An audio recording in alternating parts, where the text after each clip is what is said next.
ISKCON నేతృత్వంలో ప్రారంభమైన శ్రీ శ్రీ శ్రీ రాధా గోవింద మందిర ప్రథమ వార్షికోత్సవం సందర్భంగా పలు ఆధ్యాత్మిక కార్యక్రమాలను 30 ఏప్రిల్ 2025 రోజున నిర్వహించడం జరుగుతుందని మందిర బాధ్యులు శ్రీ శ్రీ నరహరి ప్రభుజీ తెలియజేశారు.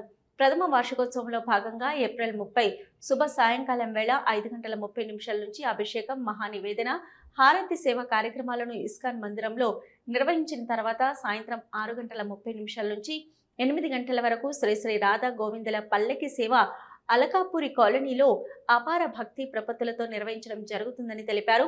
పల్లకి సేవ అనంతరం 8 గంటల నుంచి ప్రవచనము, కీర్తన, భజన కార్యక్రమాలను భక్తజనుల చొరవతో నిర్వహిస్తారు. అనంతరం అన్నప్రసాద వితరణ ఉంటుందని నిర్వాహకులు కన్నాకృష్ణ, డాక్టర్ రాజభాస్కర్ రెడ్డి, తుమ్మల రమేష్ రెడ్డి, సత్యనారాయణ రెడ్డి, నగేష్ రెడ్డి, శ్రీనివాసరావు తదితరులు పాల్గొన్నారు. ప్రథమ సంవత్సరంలో పెద్ద ఎత్తున కరీంనగర్ పురవీధుల్లో జగన్నాథ రథయాత్ర, మ్యాంగో ఫెస్టివల్, శ్రీరామ కథారస సప్తాహం, ప్రతి ఆదివారం సాయంత్రం భగవద్గీత ప్రవచనాలు, రాధా గోవిందుల రంగోలి ఉత్సవం, గోపాష్టమి, జన్మాష్టమి, రాధాష్టమి, గోవర్ధన పూజ, పుష్పాభిషేకం, ప్రతిరోజు బాలగోపాల మందిరంలో 5 పర్యాయాలు హారతి లాంటి పలు ఆధ్యాత్మిక కార్యక్రమాలను నిర్వహిస్తున్నామని నిర్వాహకులు తెలిపారు.